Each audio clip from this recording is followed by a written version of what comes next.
On today's episode of Gathering the Kings. What do you think now, being someone uber successful, maybe on the other side of the track, if you will, if someone showed up at your business or someone showed up at your house wanting to basically be you, a younger version of you in the beat up Pontiac, what's your perspective on that person? What's up, everybody? I'm Chaz Wolfe, Gathering the Kings podcast. Today I've got Dustin Parker here on the King stage. My brother, how we doing? Great. I'm glad to be here. Thanks for having me. Yeah, brother. I'm so thankful that you're here. You are a freaking king. Let's just say it like that, because that's what we're talking about here. But dude, you're crushing the game, and I'm excited for this conversation. And I think you're going to bring a ton of value because you got a lot going on, man. Like a lot. And so, tell us what kind of business that you have. Yeah, I say our because my wife and I are partners in our businesses, but our primary business is a real estate brokerage that we started a few years ago, and we have layered on several other ancillary businesses kind of around that. Yeah. But we spend most of our days kind of managing our real estate brokerage and growing things in this crazy market. I love it, man. And like you said, crazy market. There's been some, high highs. Maybe not necessarily low lows recently, but there's been some uncertainties. And I'm sure we can talk about how you've navigated some of that. But before we do, I'd love to know, actually, this is kind of like a twofold answer for you because you've already introduced the fact that you guys do it together, husband and wife.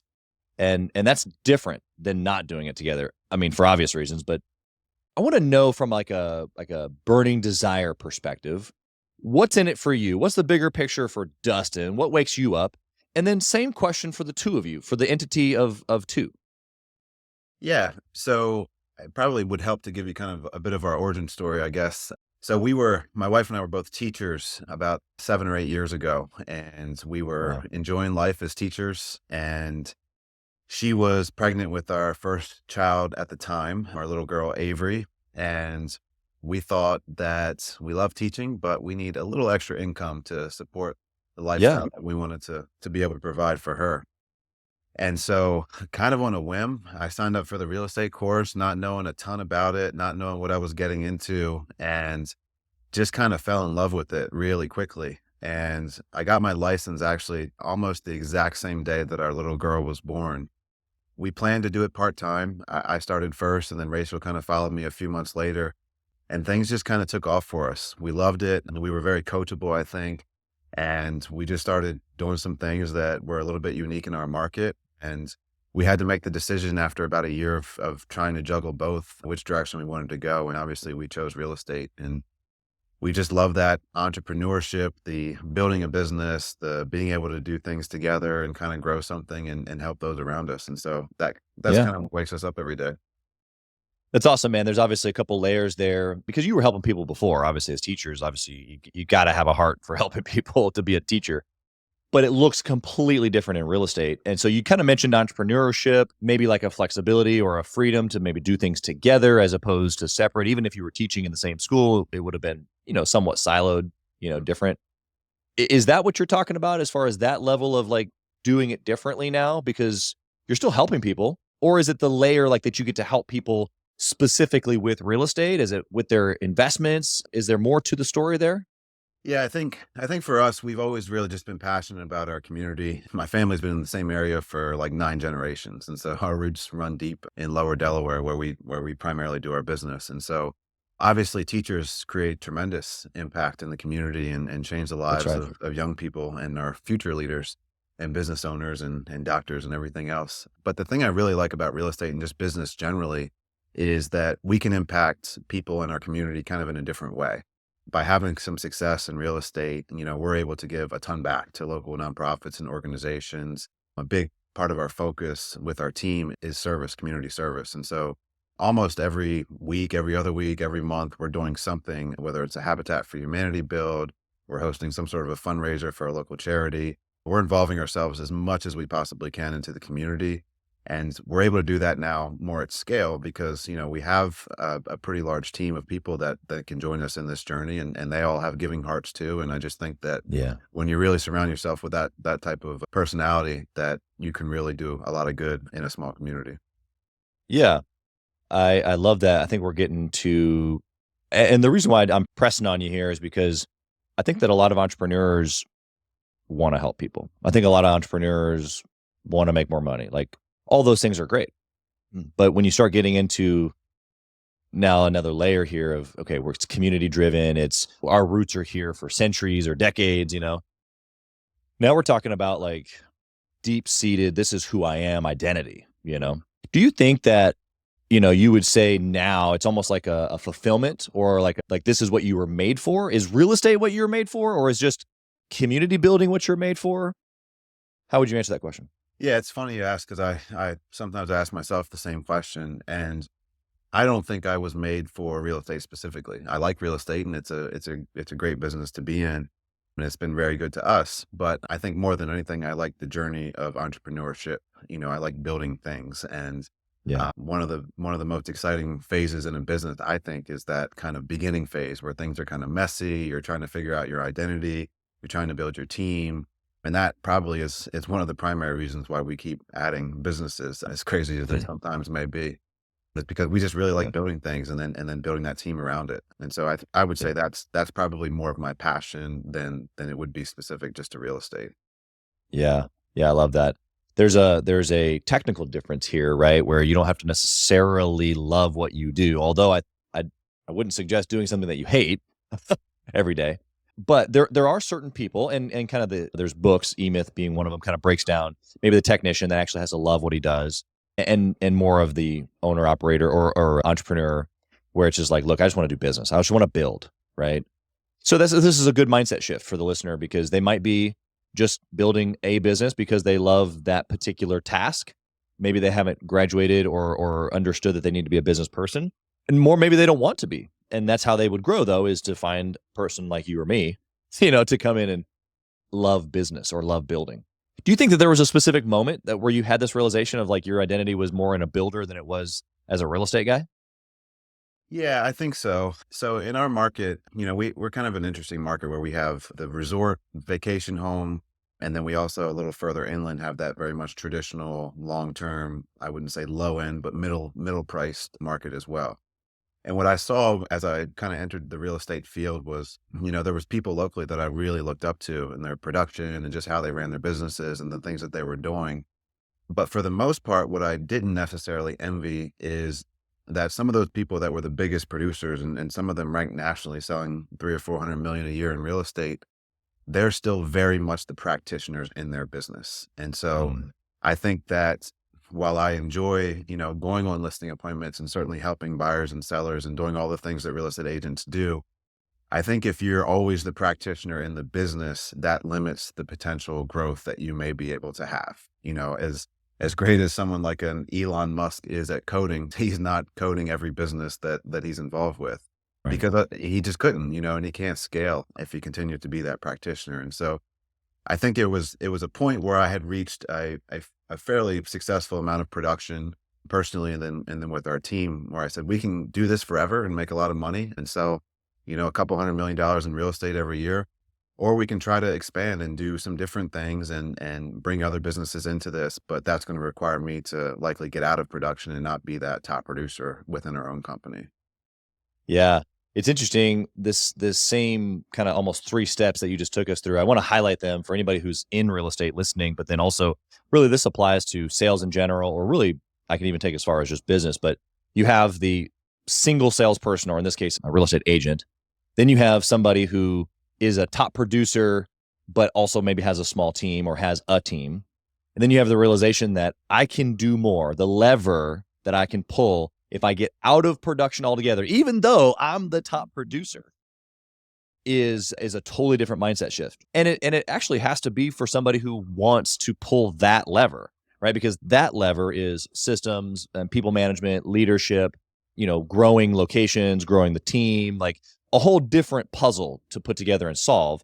And somebody might really like being the top producer. Somebody might really like having the top producer position and having a team of 3 or 10 or 20 agents, but they like the competition. They like having their name on the scoreboard, and that's okay. But what I'm hearing you say is that third step is that you've got to be okay with giving that up to pull the next lever, which is more of the scaling operations, SOPs, putting teams of 10 together, not just a team of 10 together. Yeah.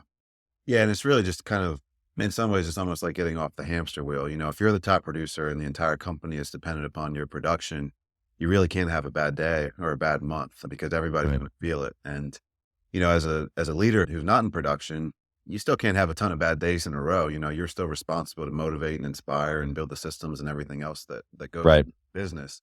But, if I still have a sales team out there that's still rocking and rolling and selling houses and doing great things. And that allows me then to refocus my energy on things that are going to allow it to do those things better and then at scale. Yeah. Yeah. I love that. I want to know just a little bit of your story. You kind of gave us the snapshot of we were teachers and then we became real estate agents and then we crushed it. But give us a little bit more detail in there. Why did you want to transition out of teaching to begin with? And tell us about those first couple of years.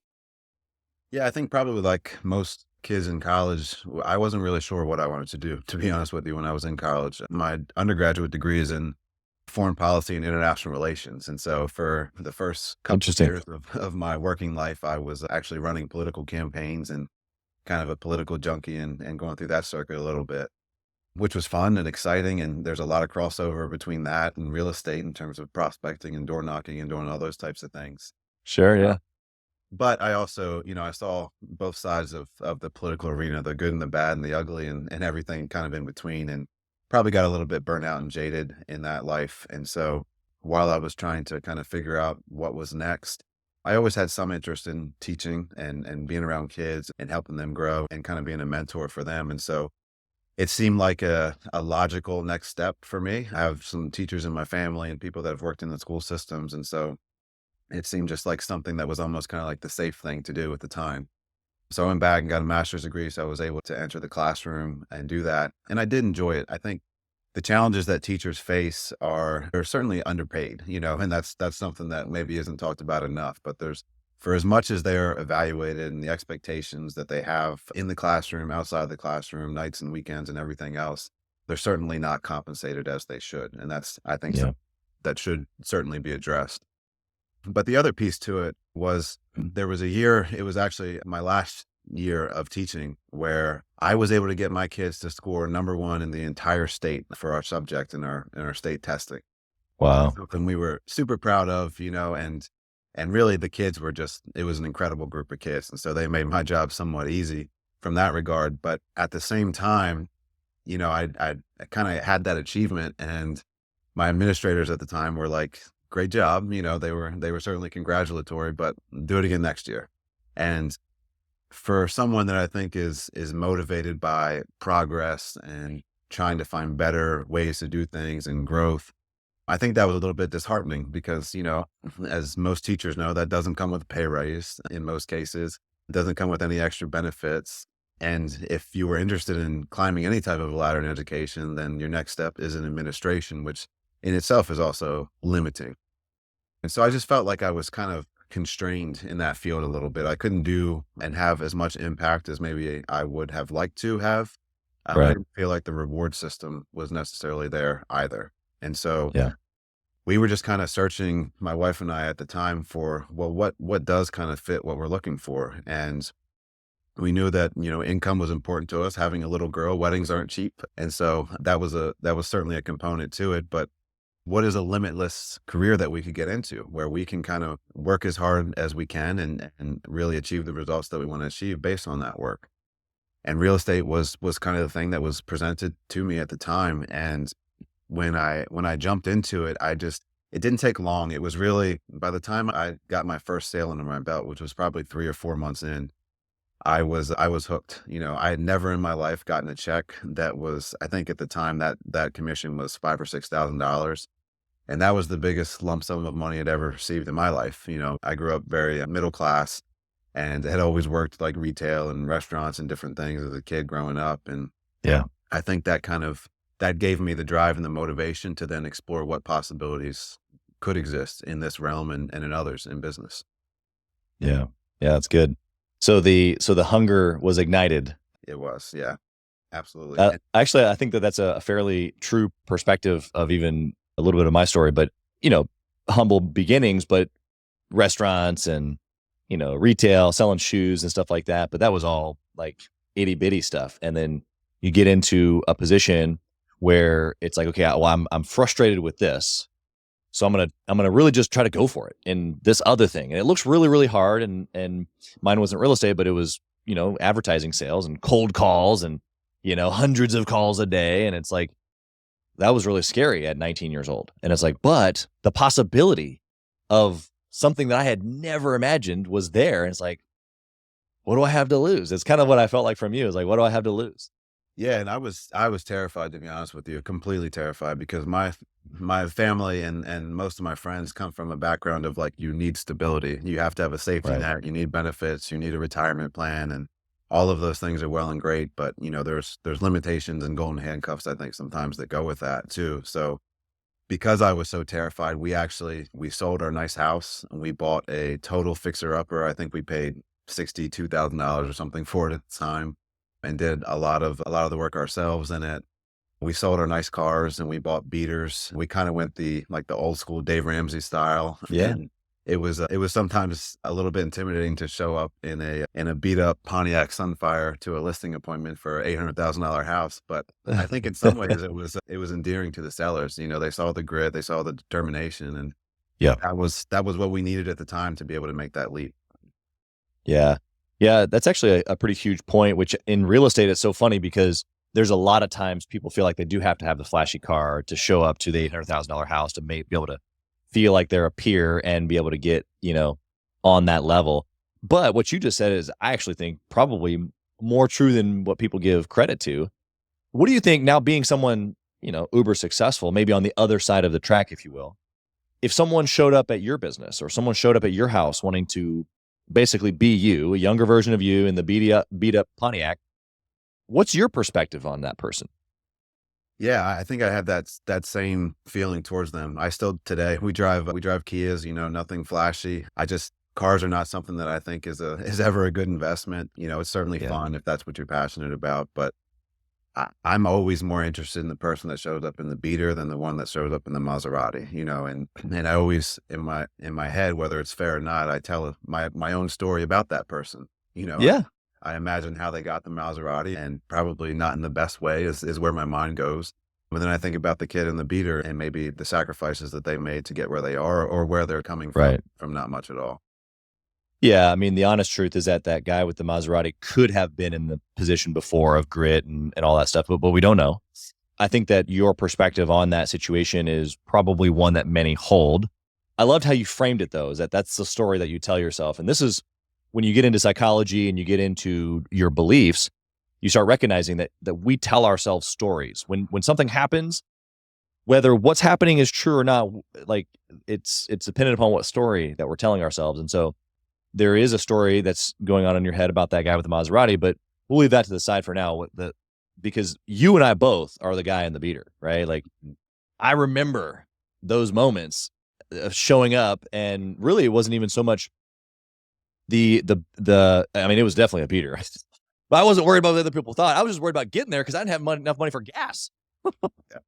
And so there's a down to earthness or a wholesomeness, I think that guys like you and I hold, where when I look at value, to your point, there's people that kind of like throw the flash, the Lambos, the nice things, the cars, and all those things. Like you said, they're fun. Like, I have no judgment against that.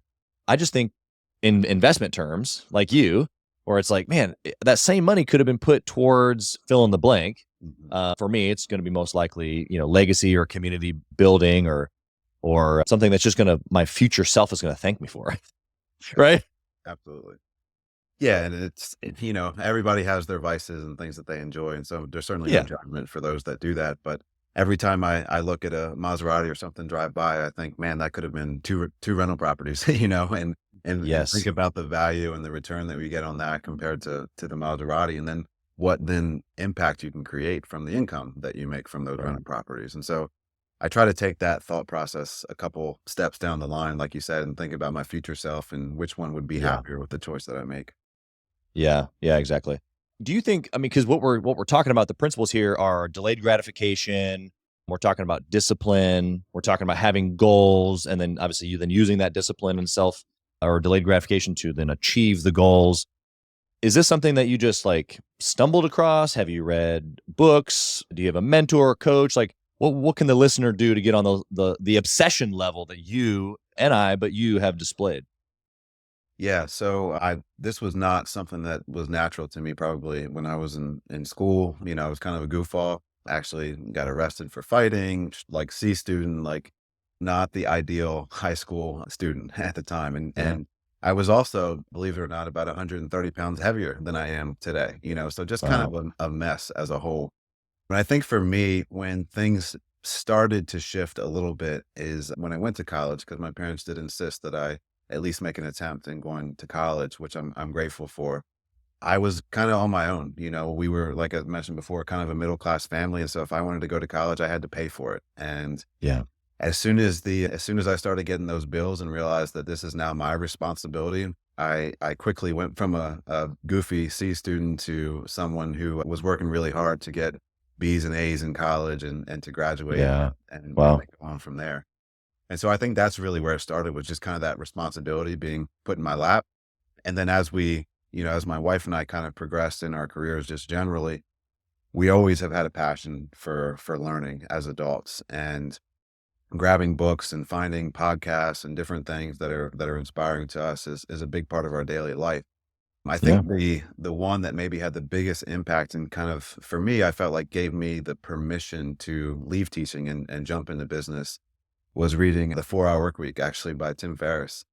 Yeah. Um, when you read that, it's just like, wow, you think that the possibilities are endless. And I think so many people that are in that 9 to 5 grind and they just have that employee mindset, they don't think it's possible, and they think the risk is too great, which one of the things I think the 4 Hour Work Week teaches us so well is that the risk is actually greater by staying in a job that you don't love for your whole life. Right. And then, being 70 or 80 years old and looking back and thinking, man, I wasted 20 or 30 years of my career that Yeah. maybe I fail, maybe I jump into something and fail, but I didn't try, and I think it's always, if you have an itch to do something else or you don't love the thing that you're doing, I'm not saying be dumb and just sell everything right away or just jump into something without thinking it through first, but you should take the risk. You should take the gamble, especially while you're young, because worst case Yeah. scenario, you fail and you can go back to whatever it was you were doing before, or you can build something else.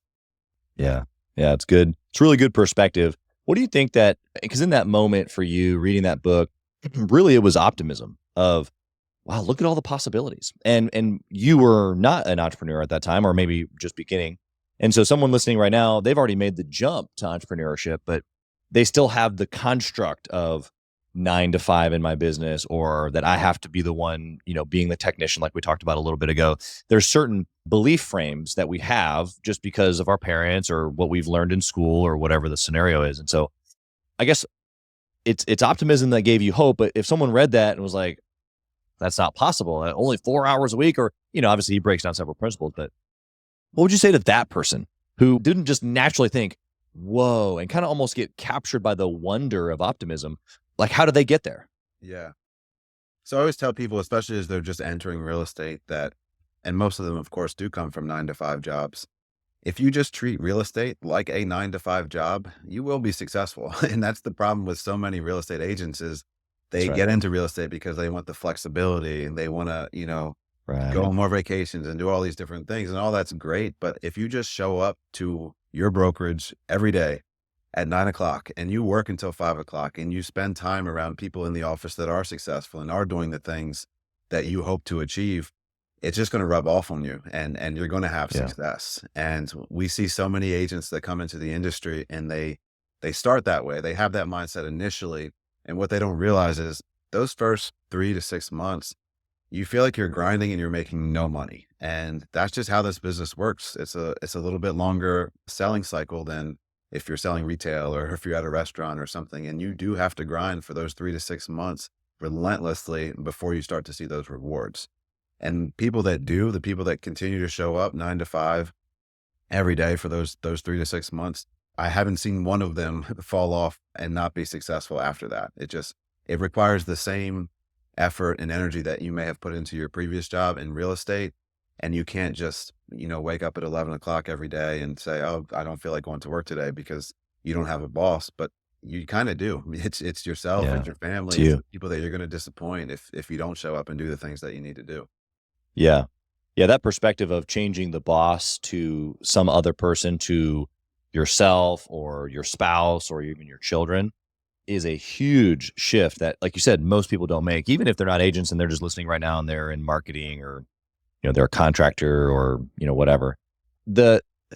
It's discipline. We go back to one of the things that you mentioned earlier that I was kind of pulling out from what you were sharing with us, but like that is an extreme power to hold yourself accountable or to allow circumstances like spouse, family, children to hold you accountable. Because man, we get up and we're rushing to work across town and hurry up quick. I don't want to be late. And we're slipping into the office for someone else. But as soon as we get the freedom to be our own boss, we schedule meetings at 10 instead of 8 or whatever. And so I think there's kind of like two pieces here, because you've said that there is freedom, that there is a whole nother life when it comes to business ownership, and that the possibilities and the optimism of a 4-hour work week, or really just freedom, is really what it is. And it's like, okay, well, that is possible, but for a period of time, especially as a salesperson, that's because really what a sales or a real estate agent is, as well as a brand new entrepreneur, you're building a sales pipeline. Absolutely. And if you don't do that for a consistent period of time over a long period of time, you can't sit where Dustin is and be able to have the success, because he's just built the pipeline consistently enough and long enough. Would you agree? Would you add anything? Hey, kings and queens, Chaz Wolfe. I want to talk to you about something that's super important to me. We put a lot of time and effort, we meaning myself and my team, into this podcast, into the content that goes out every single day. And if you have been getting any sort of value or insight from this, we want it to be able to reach other business owners too. So we would love if you would like, comment, share, leave a review, post, share again, all of the things on social media, on all the different platforms, or even on the podcast mediums of Apple and Spotify. We would love to be able to get our content into more hands, more entrepreneurs, so they can grow their business as quick as possible. Together, we are building a community of like-minded entrepreneurs who are committed to growing their businesses to new heights. So let's do this. Let's help each other. Let's help each other grow. Yeah, 100%. And just to clarify too, I'm still very much in the grind, but it's the grind that I enjoy. I've never worked a 4-hour work week, and I think Tim Ferriss says that in this podcast and other things. That's not the intent, is to get you to work 4 hours a week, is to really optimize your time and to be efficient with your time and to think about maybe different or more creative ways to do things to get more out of the effort that you're putting in. And so, yeah, it's leverage. It is. It's leverage. And I'm still putting in 40, 50, 60 hours a week, depending on what's going on right now. But I always tell our agents too, because now that I'm not in production, some of the business that they're doing now, 7 years later, is business that I began prospecting at that time. And it is incredible to see that I remember like being on the phones and calling an expired listing or for sale by owner or something, and generating that pipeline at the time of people that really had no interest in selling. But I was relentless in my follow-up. I would call them every single week or month or whatever the cadence was that was appropriate for that person for literally years. And eventually they came back around. And they're ready. Eventually they're ready. And most salespeople, regardless of the industry, I think they say almost all salespeople fall off after that second or third or fourth call.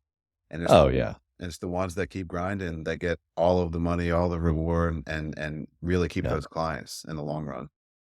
Yeah, there's a magic at some point that happens where not only do they eventually need to sell and they remember you and call you, but then once they experience you, then they refer you, and then like magic, like 2 or 3 years later, they need to sell again. And I was just talking to a guy yesterday. Actually, I spoke at an event here in Kansas City, and he's in the sign industry, but commercial, like schools and some businesses. But he's like, it's funny because I didn't know this years ago when I started, but superintendents in schools, maybe you know this because you've been in that industry, but they've only got about a 3 to 5 year like set down before they then bump over to another opportunity. And he's like, so I started building relationships genuinely because that's just kind of who I am. And yeah, I'd get a sale here, sale there, and kind of a growth thing, building the pipeline we're talking about. He's like, but a couple of years later, they moved to another school district, and now they got multiple schools, and they remembered me because I stayed in touch with them over those last couple of years. He's like, so I'm getting business left and right because I just made I didn't even make that many contacts. He's like, I made a lot, but in the grand scheme of things, not really. But I just made some really good, thoughtful, and great connections that I've kept in touch with, built relationships with, And as they move around every 3 to 5 years, here comes a whole new gob of business. And it's like, man, for someone to be able to do what you're saying, which is like to do the action today, knowing that maybe there's a reward in the next week or 2 or 3 or a month or 2 or 3, like okay, I'm going to sell the house, this one. But to really have that bigger perspective of I'm going to gain a relationship I'm going to sell 3 to 8 houses associated to this one individual over the next 7 to 12 years, right? Yeah. Yeah. And it's amazing. You never know when you plant a seed, really what's going to come of it. And I've seen this happen so many times. And that's why I always encourage, our agents and sales reps really to don't be afraid to work for free. I've given investors and other businesses and clients so much of my time that I think for the average person would say, well, I didn't get anything in return for it. And for me, that's like, I don't sweat it at all because I know eventually something will come back to me good from that relationship. And it happens every day. There's people that I gave, or maybe I helped facilitate a sale for them at some point for no money at all. Or I was connecting them with someone else. And you don't expect those things necessarily to come back to you immediately, but they find their way back to you somehow, some way, almost every time. Yeah. Yeah. I think for just a really easy example for people to see in my own life is that the fact that they're listening to this podcast, we at the current moment, 300 and something episodes in, we have no sponsors. We've just totally done this out of, I want to shake hands with incredible people. And yes, some of them after being on the show and we really hit it off, they're like, I want to know what you're doing with your mastermind group. And many of them have joined. I've had some that have been like, this is awesome. You're great. I have no interest in that, but we've got to do a deal together. Or I hear the stuff that you're doing with families and pressing into marriages and how that ties to business. I want to be like, let me know about your next family mastermind event. I want to go to Bermuda with you guys. Or I have dinner in New York 2 weeks ago with Big Daddy Rich Sagalo, who's on Fox, who's on my podcast. And I'd eaten a $400 steak with this guy, like just shaking the hand of a guy who's got a much bigger network than I do, regardless of what happens in the moment. Or even shortly thereafter, knowing that, like you said, good seeds planted always reap a good harvest, right? Yeah, absolutely. It's never a bad thing to provide value to people, I think, ever, regardless of the income or money around it. And that's how we feel just specifically about our community and the nonprofits that we're involved with as well. As if we can provide value, there's that you're not going to regret that, even if you don't make anything from it, nothing comes from it, you're going to feel better about yourself, which in turn is going to help you do more and be more productive and be a higher achiever and continue to grow and progress in ways that you don't even understand yet. Yeah, this is all really, really almost cliche items, but they're mindset tricks and hacks that, some people don't have. And they wonder how you operate at such a high level. And Dustin's giving you the secret right now. Like you're going and giving time, pouring into potential prospects, but also people that have nothing to do with your business whatsoever. Those seeds come back too. And it's all about intent too. Like I can't go volunteer with like the hidden motive behind me that like, I better get something from this at some point. It's like, no, go serve.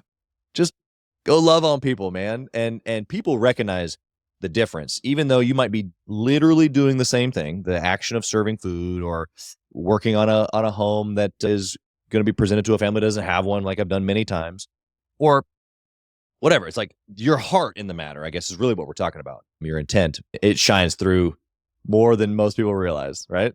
Yeah, it really does. And like you said, you can tell when someone's doing it for the wrong reasons. And that's never a good feeling. It doesn't make the people that are receiving whatever it is that you're providing feel good about themselves either. And it's almost worse to do that than just to do nothing at all. And if you don't have a heart to serve whatever it is that you're passionate about, then don't do it and find something else that you are passionate about, because it's just, it's not effective when you're not doing it for the right reasons. Yeah. Love that. Okay. I want to get into some practical stuff that you've done in the business. We've talked about a lot of great things that you've done, a lot of mindset and a lot of conceptual, just like grit things, which I could live in that space. Sounds like we could both just have a party over there with mindset and grit, but I want to know some practicals. What's a good decision that you've made in the business while growing and scaling that we could duplicate in our own businesses? The first decision I made in the business really was probably maybe one of the most influential and impactful for me. And it was to hire a real estate coach. And so when I got into the business, I knew very little about real estate. I didn't come from like a real estate family or background or anything like that. I had bought and sold, I think at the time, 2 houses. And so that was my total experience in real estate at the time. And I entered a brokerage of very kind, very sweet, very nice people, but the average age in that brokerage was probably 75. And it was a very small shop who had been around for 100 years. And it was just, I think someone in my family said, "Hey, why don't you go check them out because they're good people." And I did. And I don't regret that experience, but it didn't take me very long to realize that if I want to really scale and grow a business, then I'm going to need some help beyond what they're able to provide, Yeah. because they're very knowledgeable about contracts and addenda and all the little things that go into real estate, which are super important, but none of them have ever sold the amount of real estate that I envisioned myself selling. And Yeah. so I found someone else just that I happened to be connected with, recommended Tom Ferry, who's probably the biggest coach in our industry. Yeah. And so I did the free call, the talk to a coach, and my wife and I, because we were considering leaving teaching at that time and just had our little girl, we had no money. And we literally were scraping together pennies to be able to pay for our first coach. I think the Wow. cost was $5,000 or $6,000. And when we wrote that check, we didn't have anything else. And so in some ways it was like a motivation that, hey, we are I'm going all to in. show up and we are going to do all of the things that this person tells us to do because we can't afford not to. Yeah. And we were very coachable. We were, what I like specifically about this coaching program in particular is, we live in rural Delaware, which is kind of an old school area. People have been doing things kind of the same way for 20 or 30 or 40 years. And, we're seeing an influx now from some of the neighboring metropolitan areas, and it's changing pretty quickly. But at the time, some of the things that they were doing out in Southern California and Texas and New York City weren't even thought of here. And so if Mm. we just kind of did some of those things that they were already doing here, we were innovators and we were so different than all of our competitors. And that Yeah. really gave us a leg up pretty quickly. And it became apparent, I think, when we started seeing other people doing the exact same things that we were doing, And Yeah. so Yeah. it worked for us. And having a coach, I think, is really probably the best decision that we made as we got into business. Love that. Love the transparency too of, the financial situation. Oftentimes I found even in myself, even in moments where it wasn't the last penny, but because I put up a sum, and sometimes a large enough sum Mhm. where I'm like, well, I'm not going to do this for no reason. I'm going to go all in. That's kind of our personality anyway, I think. But when you attach a dollar amount to it, or a rather large dollar amount, it's oftentimes what allows for the rest to really play out. Because if I don't, then it's kind of like, yeah, one way or the other doesn't really matter. But when I'm all in, it's like, I'm going to do the work. I'm going to listen. I'm going to be coachable. All these things that I just heard you give us. What about a bad decision? You've had lots of opportunities, I'm sure, for that, but give us something super practical. Wasn't the best hour and you wouldn't recommend doing it. Yeah, that list is probably much longer than the successes, but I think one of the most challenging things for us has always probably been hiring and then managing the people that you hire. And especially as the job market has changed over the last 2 or 3 years and living in a pretty rural area, finding talent is a challenge because oftentimes there's just not a lot to pull from. And if we are pulling, we can find some local talent or we're trying to pull from neighboring metropolitan areas, but now we're convincing someone to uproot their entire life and move to us and Right. change everything for a job that, at a small company that they don't know a ton about. And so that's been, I think, a bit of a challenge for us is just finding top tier talent to continue to help us grow. We've been really fortunate in that we have a tremendous team around us, but never having managed people really before. This is all, we're kind of learning on the job. And it's a lot of reading books. It's a lot of listening to podcasts and trying to emulate what others that we have respect for do. But we're still every day are learning and trying to figure out how to best do that, whether it's figuring out our time off policy, which we just had a meeting about yesterday, or how Yeah. to maximize the potential out of someone that we know has more potential than what they're displaying. There's just so much that goes into managing people that you can't know until you're in it. Yeah. Yeah. It's a whole pool. What would you say in that pool of just like leading people? Like you said, you'd not managed people up until now. Is there one like quick, like, oh man, if you could get good at this will help so much when it comes to leading other people? Is there a little tip that you can give us? I think for us, one of the most successful things that we've done as it relates to that specifically is we created an advisory board within our company. And so that advisory board is made up of agents and staff. And specifically, we try to find people in different areas of focus within those two groups. It also includes one of our affiliate businesses as well, a representative from them too. And what's helped us with the advisory board is not only having them kind of spearhead a lot of the brainstorming and ideas for change and innovation and things within our company, but it's given us a mouthpiece that's not me. I can rain down orders and policy Right. changes and direction for the company, but I think in a lot of ways it's less effective than if it's a peer decision that's being made. And I think they think of considerations and things from different angles than I do because they're in it themselves. They Yep. bring to light benefits and challenges maybe that I'm not considering. And I think just having that advisory board has just been huge for us. And I don't participate in the advisory board. It's led by our sales director. I'm intentionally out of it. I get a note wrap up after they meet. And then I meet with our leadership team to kind of review what was discussed and what we can do moving forward. But I would say that's been one of the biggest changes in terms of managing people that we've implemented. I love that. What's your thought around not being in the room? I could see it being beneficial both ways. What's your thought on not being there? Yeah, we really want to get open and honest feedback. And so, some of our staff has told me over time that people maybe act a different way around me than they do them, or they express different problems or challenges or successes around me than they would someone else. And so we wanted honesty, we wanted transparency, and we wanted people to feel really comfortable to share some of the challenges that they're having. And we felt by not having me in the room and having it be more of a peer group, it was going to allow for that to happen a little bit more easily. And I would say that's the case. And I think if you asked our advisory board, if someone else asked them, probably not me, if they wanted me in the room, I think they would say probably not. I think it is a nice platform for them. And, I appreciate that because I don't want things sugar coated. If I want the good, the bad, the ugly, and I want to know if there's a problem, how we can fix it directly. And I don't want to find out about something or someone's discontent or unhappiness after it's too late. If we can Right. solve a problem now before it gets too big, then let's do it and let's figure it out. Yeah. Yeah. You're dealing with a lot of people, a lot of revenue, and you're scaling quickly. What is the number one thing that you're tracking in your business right now? Right now we're looking at really top line revenue because we're in our market. The market has dropped about 40% year over year. So it's a Wow. significant hit. I know different markets throughout the country are experiencing things a little bit differently right now. And even just neighboring states, in some cases to us, are Yeah. experiencing a totally different market than we are. And so we're really focused on top line revenue. We cut back some of our expenses going into the year, knowing that the market had shifted pretty significantly. But we've been able to maintain our entire staff. We haven't laid off anyone. We continue to kind of drive forward with marketing and our lead spend and some of our strategies we're doing to generate business.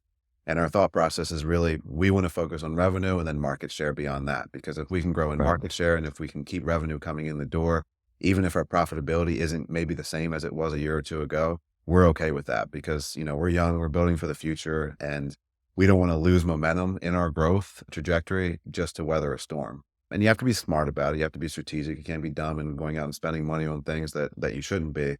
But at the same time, I think if you're focused on revenue and market share, I think those are the two things that can really continue to track growth. Yeah. Appreciate that. You kind of mentioned some resources earlier, but any other top book recommendations that come to mind that you can point out that we'll put in the show notes for the listeners?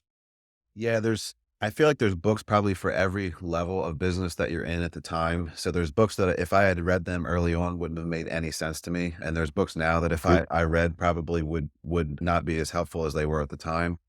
The two that have been most helpful for me probably over the last 2 years, I would say, are Good to Great by Jim Collins. I think it's probably, I think a lot of people consider like the Bible of business books. It's incredible and it's very strategic and tactical, but there's not a ton of philosophy in it where you can get lost in the weeds of those types of things. And so I found that to be really helpful. I took tremendous notes on that when I was reading it and still refer back to those notes today. And then the other one, which was probably just as impactful for me, was The Hard Thing About the Hard Things by Ben Horowitz. And he wrote that book, obviously in his business and venture capital and things. He's buying businesses and mentoring hundreds of CEOs. And so he almost wrote this as a manual for all of those CEOs that are under kind of his mentorship. And I found it to be truly a great book. Again, very tactical. And as I was reading it, every chapter I got to, it just was like, man, I'm going through this exact thing right now. Like what he's saying is exactly what we're going through. And here's how you Yeah. come out of that thing. And again, similar to a coach, if you just kind of follow the playbooks that are out there for you and That's listen right. to them, you don't need to reinvent the wheel. There's no sense in making the same mistakes that everyone else has before you a million times. Yeah. Yeah. It's said a lot. I don't know if someone can really truly grasp the meaning behind it until they've experienced it, where someone has said, hey, wait, do it like this instead. And you're like, oh, wow, that would have taken me years to figure out on my own, Yeah. or this much headache or this much money, whatever the resource is. I got a question for you about family, Mhm. Dustin, and you've talked about your wife and she's involved and you guys are both pretty intense when it comes to self-development and kind of pressing forward in the business and growth. I'm going to assume that we're going to align in this, but I don't like the word balance. In fact, I don't think it exists. I think it's a myth. And so what I believe, or what does exist, is obsession. We've talked a lot today about obsession in our business, building people and teams, and even our own minds. How have you been obsessive over your marriage and your family and maybe the other things that work-life balance people talk about, where I'm saying it's work-life obsession? Where are you obsessed over there? Yeah, I think at different points of your life, you kind of have to lean into different areas. I think we can be pretty good at all of the things in life. I think that you can't have that limiting belief that you can only be good at business and you just have to ignore your family. Now, there's some Right. people that are like savants in business that maybe that is the case. We've seen the billionaires that do nothing but work, in their family life and personal lives are a disaster. But for us, really, it starts with our marriage. And we talk about this often. If our marriage isn't good, if we're not in a good place with each other, I mean, we basically spend 24 hours a day together because, we're parents, we're married, we're in business together. Nothing else is good. And so we are Yeah. religious about date nights. We go on a date night on Friday nights pretty much every single week. And then we try to have a little earlier dinner away from our kids on Tuesday nights as well. And so 2 nights a week, we have time away from work to really just focus on our marriage specifically. And those really are good points for us to kind of check in to see how things are going, not in business, but in our personal lives, in our marriage, in our health and fitness, and all of the other things that go into life that aren't specifically work related. And Yeah. for us, that's the foundation to build everything else on. Yeah. We've seen, if we're, if we're going through a tough time where maybe we're arguing a lot or we're just not seeing eye to eye on a certain thing, every single other area of our life is nowhere near as good as it was when things were good between us. And so Yeah. I think having realized that probably 2 or 3 years ago, we really kind of shifted things to make that the priority before everything else. Yeah. It's a little bit of a nucleus. What you're saying, basically what happens there stems from everything else. And a lot of times people in business, and almost every single person I've interviewed here, doesn't feel like they get it 100% right, but they know the feeling of obsession. So the listener might be listening to us talk about this right now, and they're like, yeah, I can hear you, date night, nucleus, it starts from the marriage, but like there's just so much going on, or whatever their feeling is, right? The reality is that they know what obsession feels like in their business. And what you just described is saying, okay, this over here is as important. And they might even be saying that. I was saying that this over here was as important for a long time, but I wasn't obsessing over putting it on my calendar, making it a point, studying, right? Like working things out like I'm study a marketing book or study a real estate book or study a new technique or listen to a business podcast. What am I doing in reference to my marriage? What am I doing in reference to my wife? What am I doing in reference to be a dad or to build legacy or like all these things over here? Am I just with my kids present while we're wrestling, or am I thinking about the next deal? So I think there's just a lot of things that we talk about, or that we can, like, they are even hearing us talk about it, but they're like, oh man, I don't know. And for me, the answer has been like the same feeling that you get over here with obsession and building something, like we talked about at the beginning. You're saying, I'm a builder. It's like, oh man, I get to build my family. I'm building my marriage. Look at this beautiful woman. I get to build her up. This is incredible. Like, what an opportunity. Now we're talking about kingship, and we're talking about responsibility, and we're talking about duty. And it's like, whoa, the honor I get to bestow on my family, my wife, just like I do with my business. This is cool. But it takes that mindset shift that you've just given to us of like, okay, not only is it as important, but here are the super practicals that I'm going to do. You want to add anything to that? Yeah, I think The key to having that be successful, other than just mindset and focus, really is, like you had kind of referenced, is your schedule. If it's, the Yeah, cliche is, if it's not in your schedule, it doesn't exist. And we really truly believe in that. Our Google yeah, Calendar it's is true. a shared calendar in our family that, is that's, if it's on the calendar, that's where we are. If it's not, there's a good chance we're not going to be there. But I think there's always enough time to do the things that are important. And I always get frustrated when I'm leading a meeting, for example, of a bunch of agents in our firm or outside of our brokerage, and people have to leave and take a phone call. I get it. Emergencies and things happen. But if I have time to be here right now and lead the presentation, or to give you all of my focus if you're presenting, how can you not? Because I know how many houses you're selling. I know what's going on in your life. I know how busy you are. And to me, that's just a lack of focus and lack of priority in the things that maybe are more important. Yeah. But getting up early and starting my day with my morning routine, and then keeping that mindset and that focus throughout the day, I think is what allows us to have the time and to prioritize all of the things that are most important. Yeah. Love that response. Dustin, if you had the opportunity, last question here, to go back in time and whisper in the younger Dustin's ear, what would you say? Sure, that's a tough one. Probably don't take the losses so seriously. You're going to lose. If you're not losing and you're not failing in business or life or whatever it is that you're doing, you're probably not doing anything worth doing. If it's too easy, then what fulfillment are you getting out of it? How are you growing? Yeah. How are you progressing in life? And I think when you're in that moment and you fail, or, in real estate, if you lose a listing or whatever it might be, or you have a bad month or a bad year even, it's okay, because those are learning and growth opportunities. And in fact, I would say that you can't grow and you can't learn and you can't build and be uber successful without those failures. And so I think Right. being a little bit easier on yourself when those things happen, or something that I would like to think I would give myself as advice. Yeah, that's good stuff, man. How can the listener find you? One, if they want to get into real estate and move to your area of the country, or some sort of a deal that way. Or, of course, if they're just an entrepreneur, they want to pick your brain or connect with you in that way, maybe add some value before they pick your brain. But where can they find you? Yeah, I mean, you can find me on all the socials. Our website for the brokerage is theparkergroup.com. So really easy. And then I do a weekly newsletter too, that really for folks that are interested in the same things we're talking about, growth mindset and high achievers. And the website to sign up for that is just thevibeweekly.com. Love it, man. We'll put all that in the show notes as well. And I just extend my appreciation for your time and willingness to serve and to give back to other entrepreneurs. But we wish you nothing but blessing and success and all that you put your hand to, your grit, your family, all that here this year. Thanks for being here, brother. Thank you. I appreciate it so much. Thank you for listening to Gathering the Kings today. I hope that you were able to pull out a few nuggets to go apply into your business right away. More importantly, though, I hope that you're realizing that it takes more to be successful than just being by yourself, doing it all on your own, carrying the weight all by yourself.